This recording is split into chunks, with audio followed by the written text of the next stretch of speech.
ভিতরে ভালো, আলহামদুলিল্লাহ। ভিতরে একদম আপনি ঢুকছেন না, মনে করেন স্বাধীন, নিরাপদ। রাস্তাঘাট তো অনেক ডেভেলপ হচ্ছে, মাশাআল্লাহ ভালো। এটি ছিল বাংলাদেশের প্রথম ইপিজেড। আপনি কতদিন ধরে চাকরি করেন? আমি তো 90 সালের থেকে এখানে চাকরি করি। 90 সাল থেকে চাকরি করেন। আপনাদের ফ্যাক্টরিতে কতজন ওয়ার্কার আছে?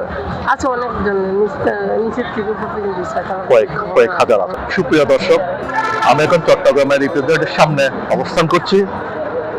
চট্টগ্রাম ইপিজেডের নানান দিক ও গুরুত্ব আপনার সামনে তুলে ধরবো, সাথে থাকুন।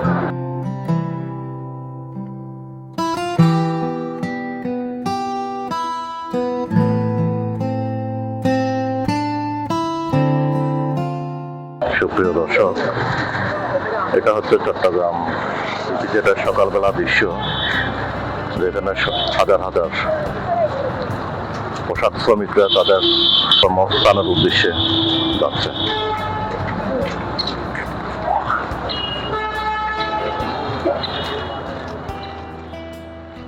বাংলাদেশের অর্থনীতির ফুসফুস বলা হয় বন্দরনগরী চট্টগ্রামকে। আর এই চট্টগ্রামের হৃৎপিণ্ডে অবস্থিত দেশের প্রথম এবং অন্যতম সফল শিল্পাঞ্চল চট্টগ্রাম রপ্তানি প্রক্রিয়াকরণ এলাকা বা চট্টগ্রাম ইপিজেড। প্রতিদিন লাখো শ্রমিকের কর্মচাঞ্চল্য আর শত শত বিদেশি বিনিয়োগের মুখরিত এই জায়গাটি।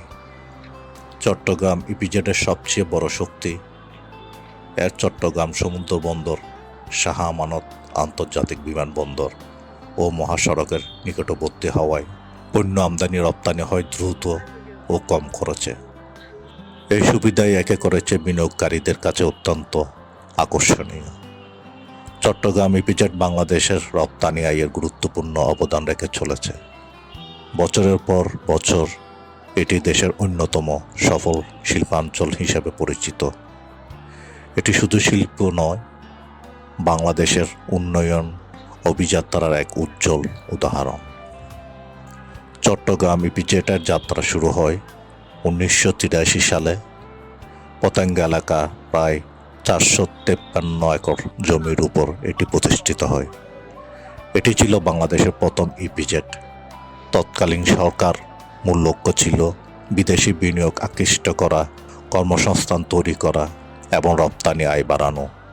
সেদিনের ছোট্ট শুরুটি আজ বিশ্ব অর্থনীতিতে বাংলাদেশকে একটি শক্তিশালী অবস্থানে নিয়ে গেছে। চট্টগ্রাম ইপিজেড শুধু একটি শিল্প অঞ্চল নয়, এটি একটি স্বয়ংসম্পূর্ণ জোন। এখানে রয়েছে নিরবিচ্ছিন্ন বিদ্যুৎ ব্যবস্থা, গ্যাস সংযোগ এবং উন্নত যোগাযোগ ব্যবস্থা। বিমানবন্দরের খুব কাছে এবং চট্টগ্রাম বন্দরের একেবারে সন্নিকটে হওয়ায় এখানকার পণ্য খুব দ্রুত বিদেশে পাঠানো সম্ভব হয়। বিনিয়োগকারীদের জন্য এখানে রয়েছে ওয়ান স্টপ সার্ভিস। আপনার নামটা কি? এমডি জহুরুল ইসলাম। আচ্ছা, আপনি এখানে কোন ফ্যাক্টরিতে কাজ করেন? আমি সিটেক ফ্যাশন লিমিটেড। সিটেক ফ্যাশন লিমিটেড না? আচ্ছা, এটা কি দেশীয় ফ্যাক্টরি না? এটা ইন্ডিয়ান শাহী গ্রুপ। শাহী গ্রুপের শাহী এক্সপোর্ট প্রাইভেট লিমিটেড। আচ্ছা। তো এখানে আনুমানিক কতজনের মতো শ্রমিক কাজ করে? শ্রমিক প্রায় 2টা বিল্ডিং এখন, বর্তমানে প্রায় 6,000 মতো শ্রমিক আছে না? আচ্ছা, আপনাদের ডিউটিটা কখন থেকে শুরু হয়? মানে এই ওয়ার্কার যারা 8টা থেকে 5টা। আচ্ছা, আর যারা স্টাফ আছে তাদের হচ্ছে 8:30 থেকে 5:30 পর্যন্ত না? আচ্ছা।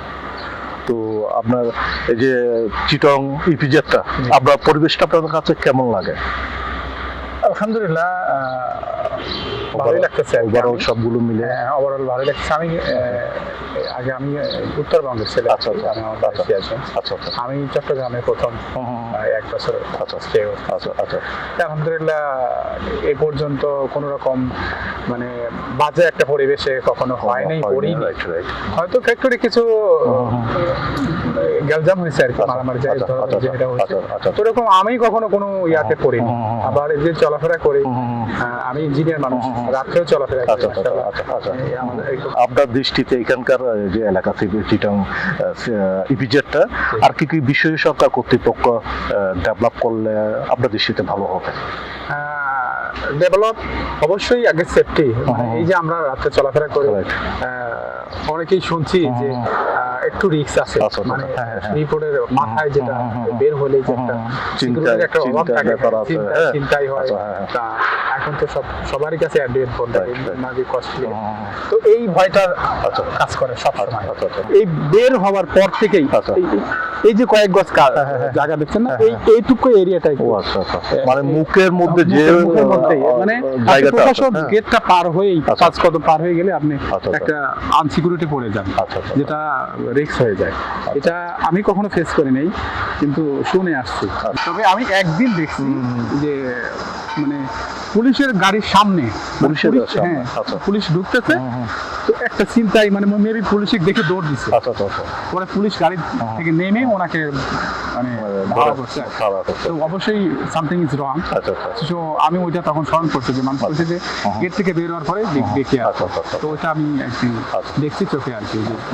তো চেক আপের পর থেকে যদি একটু সিকিউরিটি হয়, আমার কাছে মনে হয় যেটা আরো সবাই চট্টগ্রামে ভিজিটকে ভালো আসবে না। ভালো ভিতরে আছে। ভালো, আলহামদুলিল্লাহ, আচ্ছা, ভিতরে একদম আপনি আচ্ছা, আচ্ছা। ঢুকছেন না মনে করেন স্বাধীন, আচ্ছা। নিরাপদ। আচ্ছা আচ্ছা রাস্তাঘাট তো অনেক ডেভেলপ হচ্ছে, আচ্ছা, মাশাআল্লাহ ভালো। আচ্ছা, আচ্ছা। ধন্যবাদ সুপ্রিয় দর্শক, আমরা আশা করি সংশ্লিষ্ট কর্মকর্তাদের নিকট যাতে চিটাগং ইপিজেডে ঢুকার সময় মুখের মধ্যে যাতে নিরাপত্তা কর্মী আরো জোরদার করা হয়, এটা হলে মোটামুটি সবার জন্য ভালো হবে। এখানে পরিবেশটা কিরকম লাগে? ভালো। অনেক ভালো না? আচ্ছা, তো আপনাদের কি কোনো সরকারের ঊর্ধ্বতন কর্মকর্তার কাছে কোনো কিছু আপনাদের বলার আছে, মানে এগুলো কি আরো ডেভেলপ করলে ভালো হবে? না না, আমাদের বলার কিছু নেই। আচ্ছা, যা আছে অতটুকুই ভালো আছেন না? হ্যাঁ, ভালো আছি। আচ্ছা, আপনি কতদিন ধরে চাকরি করেন? আমি তো 90 সালের থেকে এখানে চাকরি করি। 90 সাল থেকে চাকরি করেন। আপনাদের ফ্যাক্টরিতে কতজন ওয়ার্কার আছে?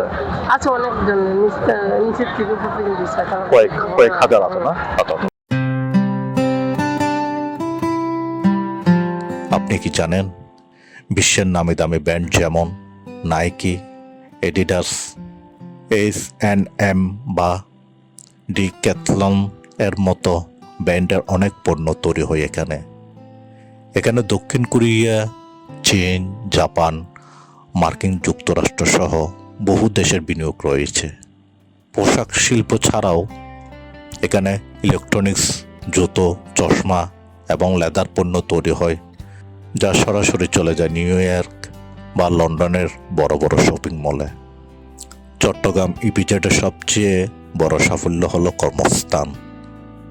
এখানে প্রায় 2 লাখেরও বেশি মানুষ সরাসরি কাজ করছেন।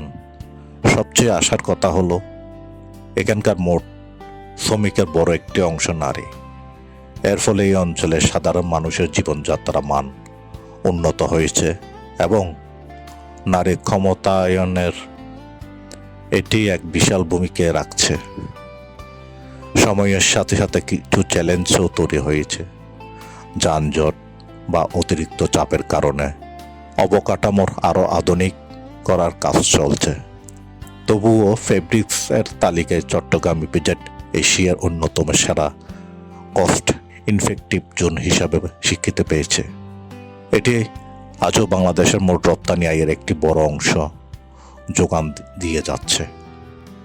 চট্টগ্রাম ইপিজেড শুধু একটি জায়গা নয়, এটি লাখো মানুষের স্বপ্ন এবং আমাদের অর্থনৈতিক শক্তি। আমাদের মধ্যে যারা এখনো কাজ করছেন বা এই এলাকা নিয়ে স্মৃতি আছে, তারা কমেন্টে আমাদের জানান। সুপ্রিয় দর্শক, এতক্ষণ আমাদের সাথে থাকার জন্য ধন্যবাদ জানাচ্ছি। ভিডিওটি ভালো লাগলে লাইক ও সাবস্ক্রাইব করতে ভুলবেন না।